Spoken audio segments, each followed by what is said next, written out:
Hey, new chapter this week. Too bad that's not what we're talking about today, but we'll get there in a second. What's up, guys? It's the Kagurabachi girl YouTube. You know me. I usually upload a chapter review on the Mondays following a chapter, which is today. However, future Callie will be on a boat in the middle of the ocean when I usually upload my chapter videos. Future Callie, I hope you're enjoying your cruise. I'm sure you are. I'm sure you've made way too many One Piece jokes already. I'm filming this like 2 weeks in advance or something stupid like that. Not 2 weeks, like 10 days. Because I still wanted to have a Kagurabachi video up for you guys on the day that I usually post a chapter video with that in mind. It is a Monday after a chapter, and it is also the last day of June. It is June 30th when this video will be uploaded. And so, surprise, this is the Calcan Pride Month special, baby. Happy Pride Month, it's the last day. So what I've decided to do is I'm scheduling a Fujoshi analysis and then going cold turkey is my plan. So today, we're talking about Hiruhiko. If you couldn't tell by the symbol on my hand, I wouldn't just put that on for anybody, you know. If you've been here before, you know I love Hiruhiko.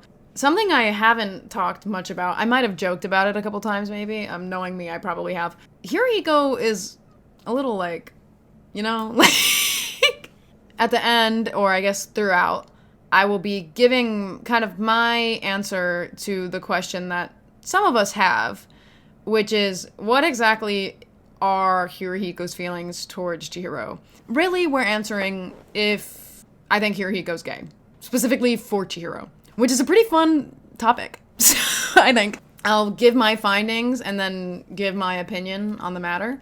I will refer to my main points as suspect moments. It's kind of like a radio going like, come in, suspect was found being gay, over, copy, suspect was found smiling when his enemy pinned him against a wall, over. So that is why we are calling it a suspect moment. So yeah, let's dive into this. Is Hiruhiko gay? Let's get the answer. Some of you may have one already, but this is my findings, okay? So we're gonna analyze the manga. So fun time. We're gonna do a little like analysis video. I don't usually do these. I usually just talk about one chapter. Today we're going all in. I like how my first video that's like a theory, I guess, in analyzing multiple chapters is if Hiruhiko's fucking gay for Chihiro. That's the Calcan difference, baby. Welcome to the channel. Alright, enough diddling around. We're gonna get into this. So, in chapter 48, Hiruhiko and Chihiro meet for the first time on the train with Hakuri and Aruha also present for a very short time of that. It's the first time we meet Hiruhiko and we see that he is excited to fight. So in chapter 49, Chihiro tackles Hiruhiko off of the train, where once again we get some enthusiasm from Hiruhiko, but this time specifically because he's fighting Chihiro. Not just anybody, specifically Chihiro. And he says, "You can really go all out. I love that. Yura's interested in you. I was hoping to play with you. Too bad it's not just the two of us." Okay, so when we look at it through this lens, yeah, that's pretty gay. First impression too, like, Hiruhiko, you guys just met. Anyways, that is suspect moment number 1. Suspect, I'm calling it suspect, over. That's a very strong start to this. You know what I mean? I pose the question, you look at it through that angle. Anyways, in chapter 52, we cut back to Chihiro after being away for a little bit, because we were with Hakuri. And Hiruhiko rage baits Chihiro, and it actually works.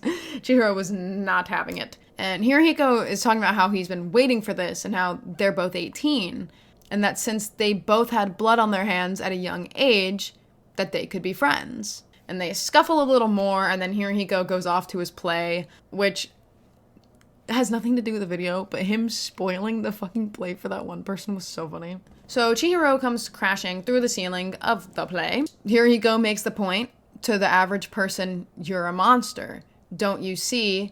I'm the only one. I'm the only one who can understand you." Ding, ding, ding. Suspect moment number 2, I fear, mainly the whole, like, I'm the only one who can understand you is, like, that's crazy work. Enough said. Oh god, this one has a lot. In chapter 53, Hiruhiko once again claims that they could be friends, and when Chihiro questions why he's trying to kill him if he wants to be friends, Hiruhiko reasons that he can have both. They can become friends from trying to kill each other, and that he's never had friends, but that sounds right. And it's like, no, Hiruhiko, friends don't try to kill each other. But you know who does? I'm just kidding. At least about the enemies to lovers thing, because obviously Chihiro is not having this. Little suspect on Hiruhiko's behalf. I'm gonna keep my eye on him, guys. I think he might be gay. I'm gonna keep my eyes on him. Another thing that like isn't insane or anything, but still interesting enough to point out, I think, is when he says, "Come, let's battle to the death, just you and me." I think that's crazy work. Let's battle to the death, just you and me. It's really dramatic. With the context from before, this sentence is paired with, "You're one of us." Like I said, the whole, like, they have stuff in common. It's another one of those moments that emphasizes that, which is important because it highlights the fact that he wants a connection with Chihiro specifically, not just anybody. He thinks that they have a lot alike and a lot in common, and this really does mean something to him. He's trying to test the type of person that Chihiro really is, mentally comparing him to Sasuke from the play. Also, if I said that wrong, I'm sorry. I've never seen Naruto, okay? Sasuke. Sasuke? I don't know. I haven't seen it. Also, this whole pose with the palm out, like one eye shut, it's a little flirty, you know. I probably looked really stupid doing that. But Hiruhiko slayed doing it. Alright guys, I know I said that I was going to keep an eye on him, but I'm actually gonna go grab something real quick. So if you don't mind keeping an eye on him real quick, look out for any gay behavior, because that's what we're looking for. But I'm gonna go real quick, so...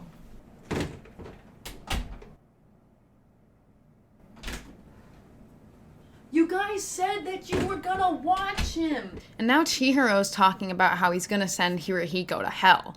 Chihiro, that is no way to talk to a gay person. Oh, scratch that, it's okay. He says he's a sinner too. In chapter 54, we get Hiruhiko's text to Yura about his little escapades, and it's so fucking funny. He says, "Gonna have a little fun with Chihiro Rokahira." Emoticon, smiley face, and like, I'm sure you are a pal. Suspect moment number 5. In the same chapter, Chihiro explains to Hiruhiko that even though they are both murderers and they do have that in common, they are different, and that is why they seek to kill each other. And Hiruhiko has a whole moment where he like he finally gets it, right? But he really doesn't. Instead of we're the same, but we're trying to kill each other, this is friendship. It's now we're different, that's why we try to kill each other. This is friendship. Hiruhiko invented being delusional, guys. The best part is that after this realization, he straight up gives Chihiro information about the Hishaku. The whole back and forth with the, you said talk, ... continue. Peak. It's so funny. Their dynamic is so good. This is another suspect moment. Because Hiruhiko's whole realization is just so... Yeah, it's like the eyes glittering, like the floating abyss, like imagery, and the eyes like settling down after this. Also, that is a heartbeat. Am I wrong? That is a heartbeat.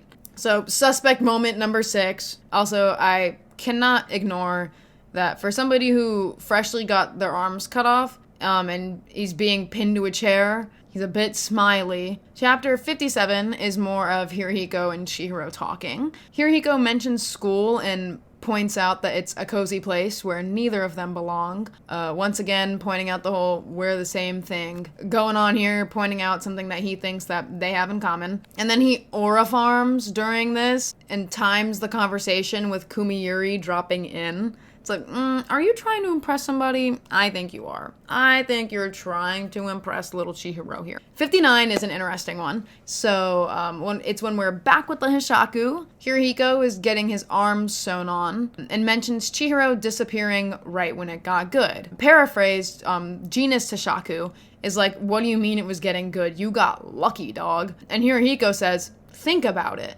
And then Genus Hishaku replies, yeah, too bad. It's kind of framed as if the think about it is about the shock and confusion of Chihiro's sudden disappearance, but Genist isn't shown the same image that we are, and I think it's difficult to glean that just from that particular wording without any, like, background knowledge, because he wasn't there, you know what I mean? So I think it makes more sense to assume that Genist was aware of Hiruhiko's excitement to meet Chihiro. And of course, that time that they got together was cut short. And so that's why, after thinking, he says, yeah, too bad. This doesn't seem like that big of a stretch to me. And this angle makes more sense too when Samura shows up. Samura eventually reveals that he killed Chihiro, and all Hiruhiko says is, "You killed Chihiro?" before Genist thinks, "Hold still. Like, don't lose your shit, pal." He knew that Hiruhiko was gonna have a strong reaction to this, meaning I think this is like a clear sign that Hiruhiko was yapping about Chihiro beforehand. So, suspect. And then, of course, Hiruhiko declares to Samura that he is going to avenge Chihiro. Avenge him. Suspect. Mister, I will kill you. It's so goofy. I love Hiruhiko so much. And then circling back to the whole think about it, yeah, too bad thing. Hiruhiko says, Chihiro Rokuhiro was really strong in many ways. Like, yeah, buddy, I'm sure you know all about that. Chapter 66 is when Hiruhiko makes his triumphant return. Wait, I just gotta radio in. What do you mean there was only 6 chapters since his last appearance? I swear, when these came out weekly, it felt way longer in between. Anyways, he's back with a slay new hairdo and a dream. And suspect moment for this hairstyle. And I mean that in the best way possible, but like, look at him. In chapter 67, Hiruhiko cries tears of joy after Todo confirms to him that Chihiro is alive. And suspect, and he also says that he's pumped now. Sure you are, bud. And this chapter closes with the elevator door opening up right in front of Chihiro and Iori, and then Hiruhiko is inside of the elevator, and we get what I think is a crazy suspect moment, which is Hiruhiko saying, "Yo, Chihiro, I'm ready for ya." That is crazy work. I'm sorry. That is crazy. Diabolical, even. In chapter 68, Hiruhiko tells Chihiro, "It's great that you're here." That's nothing too crazy, but notable nonetheless. He's excited to see Chihiro again, unsurprisingly, but still. Suspect moment because I know he likes this. Look at that smile. And another suspect moment for truly ferocious. I like it. In chapter 69, Hiruhiko gets frustrated that someone is interrupting his valuable Chihiro time. Suspect. Chapter 70, the "see you up there," followed by the pointing across to Chihiro's elevator. Suspect. Why exactly? Vibes. Also, I love the pointing panel so much. Chapter 74, Hiruhiko was bleeding out from Chihiro's attack from before we were into the flashback territory. Suspect moment for Hiruhiko because he knew that Chihiro was gonna pull out N10. Like, he knew it, which, the fact that he could, like, oh, I know he's gonna pull it out. Like, oh god, pause. Sorry, pause. Let me rephrase this. Oh, I know that Hiruhiko's gonna pull a sword out. Pause. I knew that he was gonna whip out his enchanted blade. That's a little better. But yeah, like, he could, you know what I mean? He just, same brainwave, same wavelength. So, suspect. In chapter 75, when Hiruhiko and Chihiro begin their rematch, Hiruhiko tells Chihiro, "You better actually try to kill me this time." Like, is that flirting? Kind of sounds like it. Suspect. In chapter 76, Hiruhiko realizes that Chihiro is still holding back to save his strength for Samura. So Hiruhiko decides that he is going to kill Samura because he wants Chihiro to fight him for real. He also tells Chihiro to come at him when he thinks he defeated Samura. Not exactly suspect, but I mean, like, it's pushing it, you know? When you consider everything else we've already talked about, him being that worried about Chihiro only fighting him and focusing his attention on him and he wants Chihiro's attention. He wants Chihiro's full attention to be on him. I think that's gay. Why do you want that much? I'm sorry. That sounds like I'm hate criming him. I'm not, I swear. But it's like, why do you want a man's attention that bad? Because you're friends? Okay. Okay. And then, of course, we get chapter 77, which I think is peak suspect activity. Hiruhiko is giving his all in this quality attack over quantity because he is very injured and would not have the endurance to keep up with Chihiro and Samura after everything he's gone through this day. And the source of his energy and why he could even continue fighting in the first place, the motivation, and literally it says the source of his energy was Chihiro. In half internal monologue, half out loud, Hiruhiko says, Chihiro, you alone are special. You gave me meaning. To face each other with the enchanted blades is the ultimate battle. With that goal, I can persevere infinitely. Gay. Sorry, like, what in the skate in the infinity is this? I want to infinitely sword fight with you. Pause. Okay, but it really is crazy. The whole, you alone are special, you gave me meaning. And the whole skate the infinity, persevering infinitely thing. Crazy work, I think. After this, Hiruhiko is crushed emotionally at this point. All of his hard work was moot. The narration tells us that this is the first time Hiruhiko has ever cared this sincerely about anyone or anything. Hiruhiko does have the Hishaku, yet this is the most sincerely he's ever cared about anything? It is very safe to assume that this is the craziest battle he's ever been a part of. So that makes sense of the most he's ever cared about anything part of that statement. But the most he's ever cared about anyone. This is about Chihiro. I feel very confident in saying that. But that's just a bit crazy to me because he has friends, kind of. I mean, either coworkers or maybe he sees them more as family. But either way, those are people he still does have a connection with. He does have a connection with people. And it seems like a pretty, at least neutral connection. Like, very much not negative. I mean, sure, should a kid be with a villain group? No. But, you know what I mean? It seems like they care about him. So this is the most he's cared about anyone? Ever? And, like, sure, you can look at this from a platonic angle. Because Hiruhiko says, like, this is my first friend. Like, he says that in the 50s, right? So you can look at it from what Hiruhiko's saying. Like, sure, he deluded himself into believing that Chihiro is his first friend.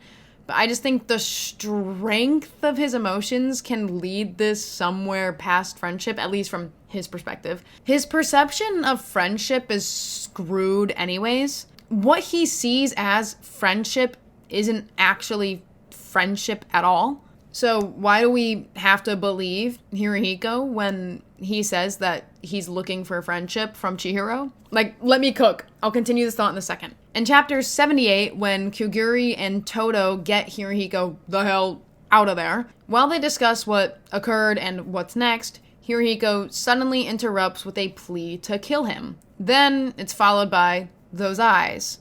Those eyes. He feels nothing for me, not even hatred. Followed by incomprehensible noises. Because he's very injured. And this is the last we see of him. Now tell me, is that a very friendship thing to think? Like, be so for real right now. Those eyes. He feels nothing for me. That doesn't sound very friendly to me. Okay? I get it. Like, he's not used to having friends. He doesn't have any. He has coworkers and possibly family. Well, like, his coworkers are his family, kind of. But like I said, Hiruhiko doesn't understand what friendship is. So I don't think he really understands his feelings. So I want to give you my interpretation of all of my findings that I have gathered today. My genuine take is that I think Hiruhiko has a one-sided crush on Chihiro. He just doesn't know that he does. He thinks he's feeling friend things, and he's not. And that is genuinely what I think. Does that mean Hiruhiko is gay? Maybe not objectively, but subtextually, maybe. Or perchance, as I like to say. Me personally, I think the implications are there. I think there's some wording that is just a little too specific that I'm like, that is definitely not a friendly thing to think. There could be a chance that English makes things a little bit more suspect than they actually are. Or sometimes it could be the opposite, and it's Japan that's a little more suspect than English. I think it goes both ways, so from all of the information I have from the English translation, I think implications are there, and possibly there is a chance that those implications may become more intense at some point throughout the series. I think the next time Hiruhiko shows up, it will be very interesting, and he will be feeling a lot of things. But also, I'm not playing chess with the dog. That is Shonen Jump, okay? So, I will say, I don't think we will ever get a hard confirmation that Hiruhiko is gay. And if we do, that certainly does not mean that Hiruhiko will end up with Chihiro or anything. Because Chihiro has his mans already. No.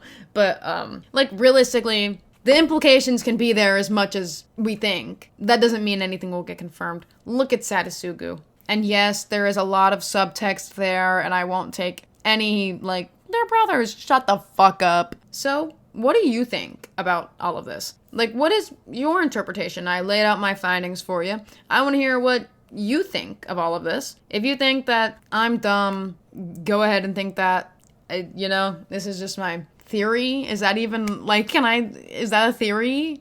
My theory is that Hiruhiko's gay, but he doesn't know it? Like, if you already thought this and then I just laid it out and it just confirmed your suspicions, or I didn't even tell you anything new and you watched this all anyways because you agree with me, then I'll see your comment too, If you disagree, comment too. That is not an invitation to be like a dick though, if you don't agree, because we're dealing with subject matter that can be a little tricky. So you can disagree with my interpretation, but don't go around commenting shit like, fuck gay people. Oh my god, don't clip that.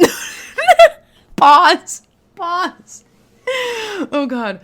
Yeah, but none of that's welcome here. I hope the chapter that came out yesterday, as of when this is being uploaded, was good. I'm sure it was, probably. It always is. 10 out of 10. I'm predicting the future, guys. Different type of video for you today. I hope it turned out good. Like, subscribe to the Kagurabachi Girl YouTube video, baby. I make Kagurabachi videos every Monday, if there's a chapter. Thank you so much for watching. Bye-bye. Oh my god, I forgot to say this. Happy Pride Month to Aruha as well. I already said it to Hiruhiko, okay. But happy Pride Month to Aruha because, like, my reason, look at him. And, like, also, two bros chilling in a hot tub.